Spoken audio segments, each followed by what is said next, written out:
BBC दुनिया में आज देखिए, नेपाल की बाढ़ के बाद अब क्यों फिक्र में है चीन के अधिकारी। नेपाल में आई तबाही के बाद अब भी बढ़ रहा है मौत का आंकड़ा। बड़ी तादाद में लापता लोगों की तलाश जारी। जानेंगे अमेरिका ने क्या बताई इस तबाही की वजह और क्यों बना हुआ है एक और बाढ़ आने का खतरा।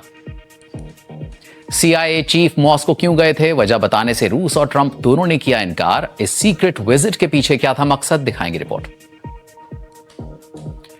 बच्चों को सोशल मीडिया का आदी बनाने के आरोप में फेसबुक और इंस्टाग्राम की मालिक कंपनी मेटा को देना होगा $18 अरब। अमेरिका के कई राज्यों में दायर हुआ था मेटा के खिलाफ मुकदमा। दुनिया भर में महिला पायलट्स की कमी, लेकिन भारत में महिलाओं की अच्छी खासी तादाद। कौन सी वजहें हैं जो रोक रही हैं महिलाओं की उड़ान, दिखाएंगे रिपोर्ट।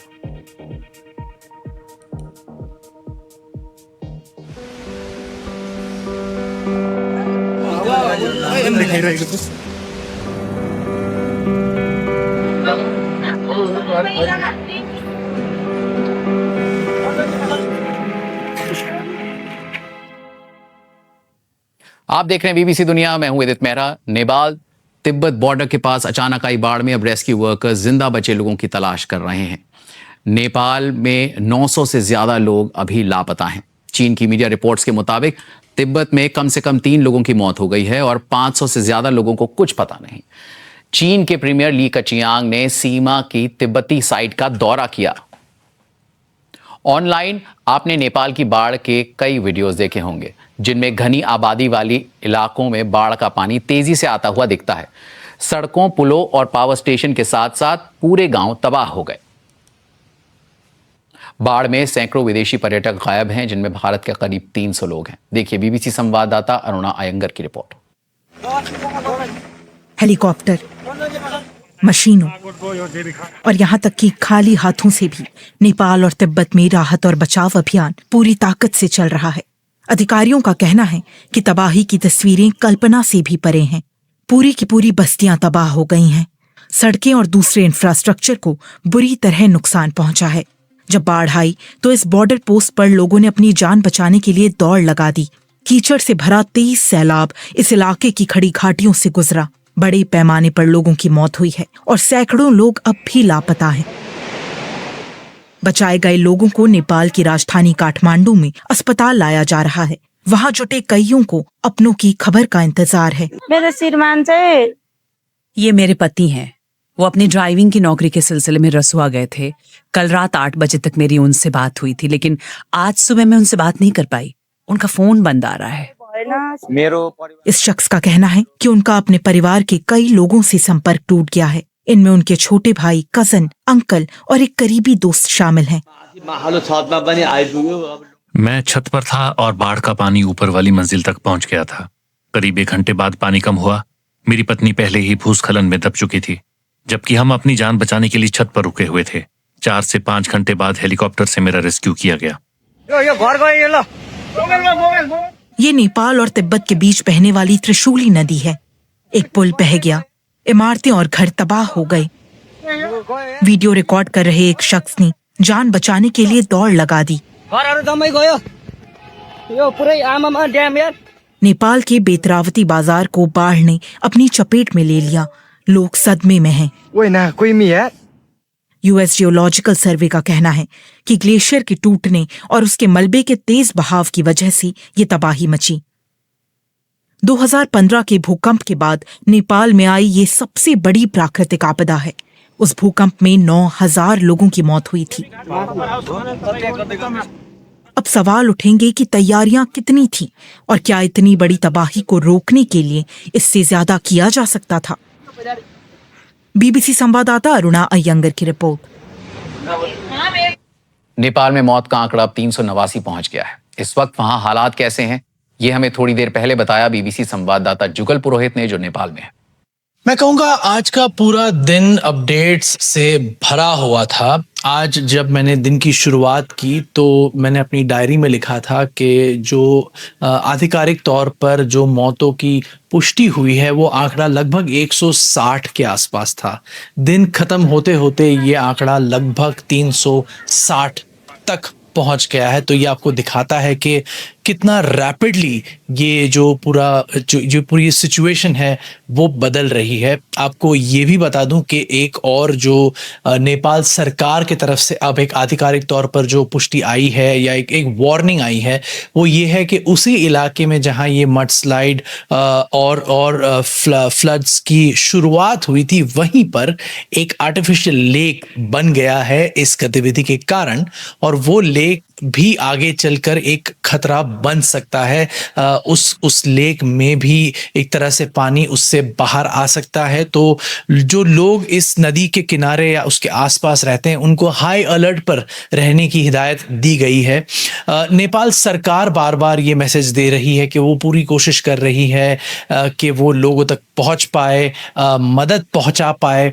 लोगों में नाराज़गी है, और मैं समझता हूं कि कहीं ना कहीं सरकार की तरफ से उस नाराज़गी को एड्रेस करने की एक कोशिश भी की जा रही है। प्रधानमंत्री आज खुद एक फ्लड अफेक्टेड इलाके में गए थे, लेकिन फिर भी मैं कहूँगा कि सरकार एक तरफ से पहुंचने की कोशिश कर रही है, लेकिन इस पूरी आपदा की जो स्केल है, वो स्केल काफ़ी बड़ी है।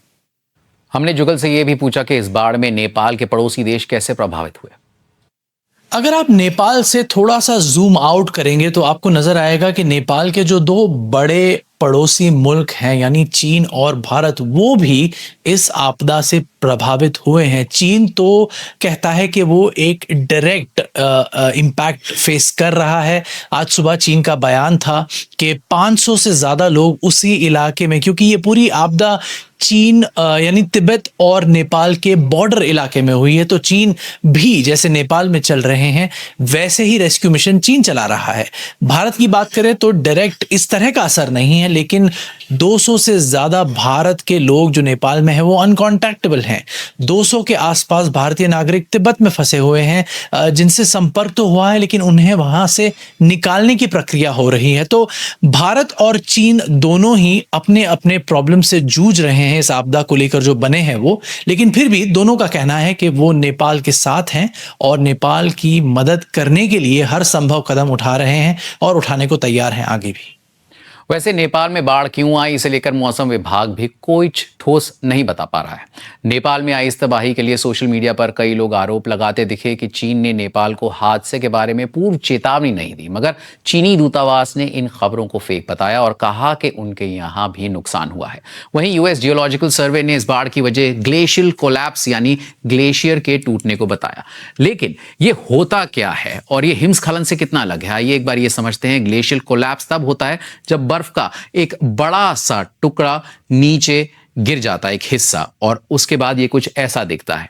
और अगर हम बात करें हिमस्खलन की, तो पहाड़ की ढलान से भारी मात्रा में बर्फ और बर्फीला मलबा तेजी से नीचे की ओर खिसकने लगता है। और एक तीसरी चीज भी होती है जो होती है भूस्खलन, जो हिमस्खलन से थोड़ा अलग है, जब पहाड़ के ऊपर से ढलान और पहाड़ की जो मिट्टी है वो नीचे आ जाती है, चट्टानों और मलबा टूटकर अचानक नीचे आ जाता है, इसे भूस्खलन कहते हैं। लेकिन नेपाल के साथ साथ तिब्बत में जो तबाही मची है उसे लेकर क्या कदम उठाए जा रहे हैं, वहां का रेस्क्यू मिशन कैसा चल रहा है, बता रही हैं बीबीसी संवाददाता Laura beaker. It's taken 24 hours for a Tibet के प्रभावित इलाके में पहुंचने तक रेस्क्यू वर्कर्स को 24 घंटे लगे। हमें बताया गया कि गियोरोंग पोर्ट पर 141 बचाव कर्मी काम कर रहे हैं। गियोरोंग पोर्ट वही पोर्ट है जिसकी सीसीटीवी फुटेज सोशल मीडिया पर दिख रही है। इसमें अचानक बाढ़ का पानी यहाँ बनी बिल्डिंग्स, ट्रक्स बहा ले जाती है और सैकड़ों लोग अपनी जान बचाने के लिए भागते दिख रहे हैं। एक बचाव कर्मी जिससे हमारी बात हुई, जो चीन के सरकारी मीडिया से बात करते रहे हैं, उन्होंने बताया कि उनकी प्राथमिकता है इस झील को स्टेबलाइज करना जो ऊपर मौजूद था। वो बहुत ज्यादा फिक्रमंद है कि शायद एक और बांध टूट सकता है। ये राजनीतिक रूप से चीन का काफी महत्वपूर्ण इलाका है, क्योंकि 1950 में चीन ने तिब्बत पर कब्जा कर लिया था और अब इस इलाके को चीन कंट्रोल करता है। यहाँ काफी सर्विलांस होता है। विदेशी मीडिया का यहाँ आना लगभग नामुमकिन है। आपको यहाँ यात्रा करने के लिए स्पेशल परमिट चाहिए। यहाँ से हजारों लोग जो नेपाल से आते हैं वो माउंट कैलाश की धार्मिक यात्रा पर जाते हैं जो तिब्बत में है। ये यात्रा करने के लिए भी आपको एक सर्टिफाइड कंपनी से 4 अलग अलग परमिट लेने होते हैं। a certified company. हाल ही में सोशल मीडिया पर एक तस्वीर सुर्खियों में रही जिसमें दिखा कि एक अमेरिकी C-17 globe master transport plane रूस गया था। लेकिन क्यों, ये पता नहीं। पर अब पता चला है कि अमेरिकी इंटेलिजेंस एजेंसी CIA के चीफ जॉन रैटक्लिफ मंगलवार को अचानक मॉस्को पहुंचे थे। मकसद क्या था, जानिए BBC के रूस एडिटर स्टीव रोजनबर्ग की इस रिपोर्ट। ये मॉस्को की एक ऐसी मिस्ट्री है जिसने पूरी दुनिया को सोचने पर मजबूर कर दिया है कि रूस और पश्चिमी देशों के रिश्ते अब किस दिशा में जा रहे हैं। बिना किसी ऐलान के अचानक विदेश से एक टॉप ऑफिशियल यहाँ पहुंचे। उन्होंने कैमरों से पूरी तरह दूरी बनाए रखी, लेकिन जिस मिलिट्री प्लेन से वो आए थे उसे मॉस्को पहुंचते और कुछ घंटे बाद वापस जाते हुए देखा गया। उसमें अमेरिका की सेंट्रल इंटेलिजेंस एजेंसी यानी CIA के चीफ जॉन रैटक्लिफ सवार थे। वो रूस में क्या कर रहे थे, वो किससे मिलने आए थे? Встреч с президентом России не было. क्रेमलिन के प्रवक्ता दिमित्री पेस्कोव ने कहा कि वो राष्ट्रपति पुतिन से नहीं बल्कि रूस के खुफिया अधिकारियों से मुलाकात कर रहे थे। Незамедлительно. Очень много спекуляций. मैंने पूछा उन्होंने किस बारे में बात की, ईरान या यूक्रेन? और क्योंकि ये डर बना हुआ है कि रूस नेटो के इरादों को परखने की कोशिश कर सकता है, मैंने ये भी पूछा कि क्या उन्होंने रूस को कोई चेतावनी दी। Мне по этой теме больше не... पेस्कोव का जवाब था कि उनके पास बताने के लिए और कुछ नहीं है। There are times when you just have to... कई बार आपको बस हाथ खड़े करके कहना पड़ता है कि देखिए, हमें अभी नहीं पता कि यहाँ क्या हो रहा है, क्योंकि ज्यादा जानकारी नहीं है और इस पूरे मामले में सीक्रेसी बढ़ती जा रही है। और यही बात अमेरिका की खुफिया एजेंसी के चीफ की इस अचानक हुई यात्रा पर भी लागू होती है। बाद में एक इंटरव्यू में राष्ट्रपति ट्रंप ने जॉन रैटक्लिफ की बातचीत के बारे में ज्यादा तो नहीं बताया, लेकिन ये हिंट जरूर दिया कि बातचीत का मुख्य मुद्दा यूक्रेन था। करीब 5 साल पहले मॉस्को जाने वाले आखिरी CIA डायरेक्टर थे विलियम बर्न्स। उन्होंने रूस को यूक्रेन पर हमला शुरू न करने की चेतावनी दी थी, लेकिन रूस फिर भी अपने प्लान पर आगे बढ़ा। अब अमेरिकी और रूसी इंटेलिजेंस एजेंसीज में फिर बातचीत हो रही है। तो इस बातचीत का नतीजा क्या होगा, शांति या फिर और टकराव? सोशल मीडिया पर बच्चों की सेफ्टी को लेकर फिक्र जताते हुए फेसबुक और इंस्टाग्राम की मालिक कंपनी मेटा पर मुकदमा हुआ। ये मुकदमा अमेरिका के कई राज्यों ने दायर किया था। उन पर आरोप लगा कि उनके प्लेटफॉर्म को ऐसा बनाया गया है कि उसकी लत लग जाती है। हालांकि मेटा ने इससे इनकार किया है, लेकिन उसे इस मुकदमे को सेटल करने के लिए करीब $18 अरब देना होगा। BBC की टेक्नोलॉजी एडिटर जोई क्लाइनमैन की ये रिपोर्ट देखिए। कईयों के लिए सबसे बड़ी फिक्र बच्चों को सोशल मीडिया से कैसे बचाया जाए। एक तरफ है अरबों डॉलर की टेक कंपनी मेटा, जो फेसबुक और इंस्टाग्राम की मालिक है, और दूसरी तरफ अमेरिका के 29 राज्य, जहां देश की करीब 2/3 आबादी रहती है। वैसे तो मुकदमा बच्चों की ऑनलाइन प्राइवेसी से जुड़ा था, लेकिन असल में बच्चों की सुरक्षा को लेकर ये मेटा के रवैये के खिलाफ एक बड़ी कानूनी कार्रवाई थी। लेकिन नतीजा क्या रहा? जो लोग चुपचाप तकलीफ झेल रहे हैं और कुछ की तकलीफ के बारे में लोगों को पता है, उनके लिए ये एक बड़ी कामयाबी, एक अहम पड़ाव है, ऐतिहासिक पल है। क्योंकि जब हमारे बच्चों के मेंटल हेल्थ की बात आती है तो हम वक्त बर्बाद नहीं कर सकते। और खास बात ये कि टीनेजर्स के अकाउंट्स के लिए अब कुछ नए उपाय किए जाएंगे। डिफॉल्ट के तौर पर उनके लिए 2 घंटे की समय सीमा लागू होगी। रात में इस्तेमाल पर रोक होगी। स्कूल के समय नोटिफिकेशन म्यूट रहेंगे। लाइक्स के नंबर छिपाए जाएंगे और एज वेरिफिकेशन के लिए ज्यादा सख्त व्यवस्था होगी। दाव पर बहुत कुछ लगा था। अगर मेटा मुकदमा हार जाती तो उसे अरबों डॉलर का भारी जुर्माना देना पड़ सकता था। यहाँ तक कि $1 ट्रिलियन से ज्यादा वैल्यू कंपनी के लिए भी ये रकम बहुत बड़ी होती। मुकदमे की सुनवाई के दौरान एक विसल ब्लोअर ने आरोप लगाया कि मेटा के अधिकारियों को पता था कि उसके प्लेटफॉर्म्स बच्चों को नुकसान पहुंचा रहे हैं, फिर भी उन्होंने कार्रवाई नहीं की। मेटा ने इन आरोपों से भी इनकार किया है।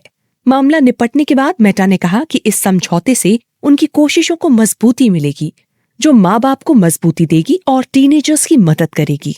कंपनी ने यह भी कहा कि ये व्यवस्था तभी काम करेगी जब सोशल मीडिया वाली दूसरी कंपनियां भी इसमें शामिल हों। अमेरिका के बाहर भी सोशल मीडिया को लेकर विरोध बढ़ रहा है। इस बीच शायद अब उन कंपनियों पर भी ऐसा करने का दबाव पड़े। BBC संवाददाता जोई क्लेनमैन की रिपोर्ट। दुनिया के कुल पायलट्स में से सिर्फ 6% महिला पायलट्स हैं। ये एक रिपोर्ट में सामने आया है। तो ऐसा क्या किया जाए जिससे महिला पायलटों की संख्या बढ़े और भारत से क्या सीखा जा सकता है? देखिए BBC संवाददाता ईमान मोहम्मद की इस रिपोर्ट में। ये महिलाएं तब से हवाई जहाज उड़ा रही हैं जब एयरलाइंस उन्हें हायर भी नहीं करती थी। वो एयरक्राफ्ट और एविएशन रिकॉर्ड्स दोनों बना रही हैं। लेकिन आज दुनिया के कुल पायलट्स में से सिर्फ 6% महिला पायलट्स हैं। UN tourism and international transport workers federation का कहना है कि एविएशन में महिलाओं की कोई कमी नहीं है। उनकी वर्कफोर्स में महिलाओं की हिस्सेदारी 1/3 से ज्यादा है, जो कैबिन और जमीन पर काम करती हैं, लेकिन कॉकपिट में नहीं। ये क्षमता और टैलेंट के बारे में नहीं है, ये विजिबिलिटी और एक्सेस के बारे में है। अगर आप किसी चीज को देख नहीं पाते तो आपके लिए उसे इमेजिन करना मुश्किल होता है। और वो जो पायलट बनना चाहती हैं, उनके लिए चुनौतियां आसमान में उड़ान भरने से पहले ही शुरू हो जाती हैं। रिपोर्ट्स में बहुत कम रोल मॉडल्स, साइंस और टेक्निकल एजुकेशन तक सीमित पहुंच और जेंडर से जुड़े रूढ़िवादी विचारों की ओर इशारा किया गया है। शुरुआत में ये थोड़ा मुश्किल था, एयरलाइन की वजह से नहीं बल्कि कल्चर की वजह से। एविएशन को ज्यादातर मेल डोमिनेटेड फील्ड माना जाता है, लेकिन धीरे धीरे इसमें बहुत बदलाव आया है। आजकल एक महिला के तौर पर ज्यादा चुनौतियां नहीं हैं। लेकिन कॉकपिट में और महिलाओं को शामिल करना चुनौती का सिर्फ एक हिस्सा है। वहाँ उन्हें बनाए रखने के लिए सपोर्ट की जरूरत होती है। एक माँ और एयरलाइन पायलट होने के नाते मुझे लगता है कि परिवार के अनुकूल नीतियाँ और मजबूत सपोर्ट सिस्टम से सच में बहुत फर्क पड़ता है, क्योंकि एविएशन का काम काफी मुश्किल और चुनौतीपूर्ण होता है। साथ ही और ज्यादा स्कॉलरशिप और कैडेट प्रोग्राम भी शुरू किए जाने चाहिए। एक देश दिखाता है कि क्या मुमकिन है। भारत की एयरलाइंस में 15% महिला पायलट्स हैं, जो कि वैश्विक औसत का लगभग 3 गुना है। भारत में पायलट के रोल में महिलाओं की ज्यादा संख्या होने के पीछे कई वजह हैं। एक तो ये है कि जेंडर पे गैप यानी स्त्री पुरुष के वेतन में अंतर कम हुआ है, और ऐसा कुछ हद तक यूनियंस के बनने और उनकी कोशिशों की वजह से हुआ है। दूसरी वजह है कि भारत में एविएशन सेक्टर तेजी से बढ़ रहा है, इसलिए ज्यादा काबिल लोगों की जरूरत है, जिनमें महिला पायलट भी शामिल हैं। तो ऐसा क्या किया जाए जिससे और ज्यादा महिलाएं फ्लाइट डेक तक पहुंच पाएं?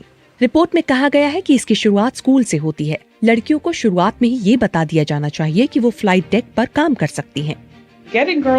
लड़कियों को कम उम्र में ही ये बताना होगा कि वो एविएशन में करियर बना सकती हैं, और पायलट का काम सिर्फ लड़कों के लिए नहीं है, बल्कि ये कोई भी कर सकता है जिसके पास पैशन, टैलेंट और पायलट बनने की इच्छा हो। रिपोर्ट सरकार, एयरलाइंस, यूनियंस और एनजीओ से अपील करती है कि वो वेतन, महिलाओं की सुरक्षा और फ्लेक्सिबल तरीके की ओर काम करें। महिलाएं तब से उड़ान भर रही हैं जब से एयरलाइंस थी ही नहीं। अब सवाल ये है कि क्या एयरलाइंस उनकी बराबरी कर पाएंगी? बीबीसी संवाददाता ईमान मोहम्मद की रिपोर्ट। बीबीसी दुनिया में आज के लिए इतना ही, और बीबीसी वर्ल्ड सर्विस का नया ऐप डाउनलोड करना ना भूलिएगा। स्क्रीन पर दिख रहे क्यूआर कोड को स्कैन कीजिए, फिर आप डाउनलोड कीजिए और चुनिए बीबीसी न्यूज हिंदी और पाइए भरोसेमंद news alert, live TV, podcast और एक्सप्लेनर्स सब एक जगह। तो आपसे मुलाकात होगी कल रात 10 बजे। तब तक अपना ख्याल रखिए।